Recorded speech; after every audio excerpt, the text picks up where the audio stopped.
Hey guys, what's up? It's me again. So ngayon, pupunta tayo ng Aqua Planet and isasama ko kayo. So I'm with my cousins sa father side ko and nagkaayaan kami mag Aqua Planet. So yeah, sobrang OA mo pero okay, fine, whatever. So ngayon, kumakain ako kasi naubusan ako ng gas sa bahay. So kailangan ko mag-breakfast kasi ina-acid na ako bakala. So ayan. And then of course, after ko kumain, nag-book na ako ng angkas papunta ng Aqua Planet and ending, nauna pa ako doon. So, nag-aantay ako doon sa may labas ng parking, sa may labas ng gate. And kawawa ako.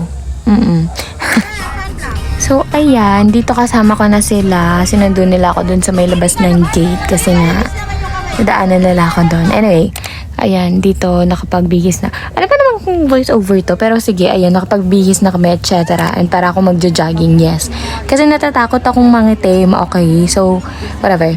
Anyway, ayan, nakapila na kami kasi hindi kami nag-book for online reservation. And then, ito yung rules and regulation chuchu ata nila. Tapos, ayan, sobrang init bading, sobrang init talaga. Buti na lang, nag-enjoy pa din kaming lahat kahit na sobrang init. Sobrang nakakahingal pala to, no? Pero ayun, nag-picture-picture muna kami with my ate Rosh and my Shanshan. Yes! Tapos ayan, bumalik na kami doon. Kasi, ayan, ano ba tawag dyan? Doon sa bracelet chuchu. Para itatap-tap doon sa entrance. Ay! Ano ba na? Ba yan? Ang hirap pala mag-voice over. Pero ayan. So here, as you can see, papasok na kami. Siyempre, kanalkal yung mga bag and stuff. Tapos, ayan yung sinasabi ko. Okay. So dito sobrang init as you can see. Akala ko dito wala masyadong tao pero sobrang dami palang tao kahit weekdays kami pumunta.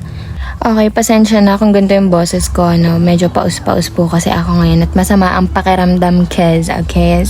Tapos, ayan, we're just waiting sa mga kasama namin kasi, alam mo na, pack one, pack all, yes! Tapos dito, sobrang cute ni Ate Rochelle. Mas matanda pa yan sa akin talaga, sis, pero sobrang cute niya. Tapos, ayan, dito kami pumesto, dun sa unang table na nakita namin.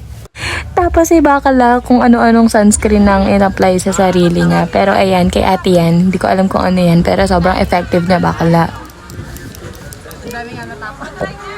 Tapos ayan, halata naman sigurong ayaw naming mga itim lahat. Pero yeah, napapaos talaga ako be. Sorry na, sorry. So, sobrang enjoy ni Bading, hindi siya nakapag-video sa lahat at hindi ako nakapagpa-video sa lahat. Pero ayan, ito yung isa sa mga sobrang nakaka-enjoy. Sobrang enjoy ko talaga, as you can see, ang lakas ng sigaw ko at tawa ko talaga every time na mag-i-slide kami. Ayan, ay, grabe naman. Ayan, tapos etong tunnel na to, isa to sa mga pinaka nakaka-traumang slides dito na na-try ko. At sobrang lala niya be talaga as in. Pero nakadalawa ako, so sobrang saya. Tapos ayan, video lang kami dyan for memories of course. Tapos hindi kami nagkasundo-sundo dyan kung paano ba naman yung ikot na gusto nila. Kaya medyo ayan, kita naman na at sa mga oras na to, hindi ko na po talaga alam kung ano nang nangyayari. Oo. Tapos, ayan, bumalik na lang kami sa ganyang picture kasi, ewan ko ba.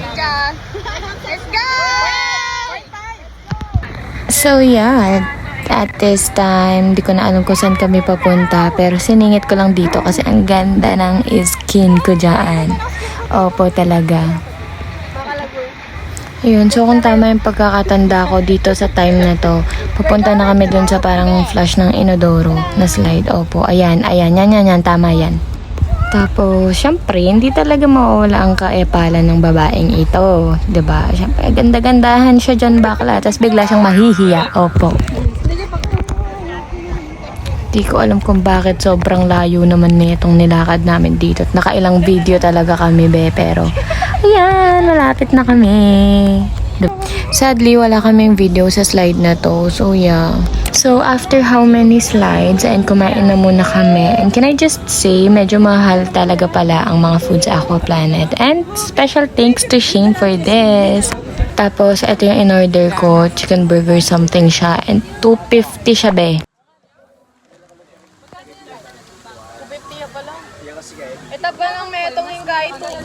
And halata naman siguro sa pagmumukha ko na hindi ako natuwa sa price niya, So, yeah, whatever. Masarap naman. Masarap siya, oo, pero ang hirap niya kainin kasi sobrang laki niya. So, hindi ko din siya naubos kasi nahirapan akong kainin siya at parang nabusog na lang din ako ng ewan. So, ayan. Talagang sumasayaw-sayaw ka pa dyan. Sa mga panahon to, nagrarant na ako sa kapatid ko kasi hindi ko makain na maayos to. Tapos, ayan, nakaligo na kasi nag-enjoy na ang bakla at nakalimutan ng nagve-vlog pala siya.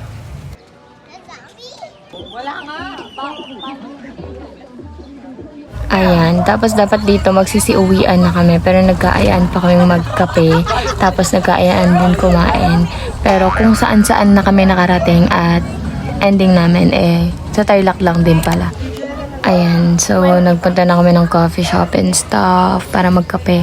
Tapos bumiyahe na ako ulit pa San Fernando. Legit, sobra yung pagod. Talagang nagkakainitan na ng ulo. Pero it's part of it. Nag-enjoy naman lahat. And yeah, sobrang pagod lang talaga din. And ayun, kwentuhan lang. Ewan ko bakit may energy pa ako dyan. Pero ayan, that's all. Bye!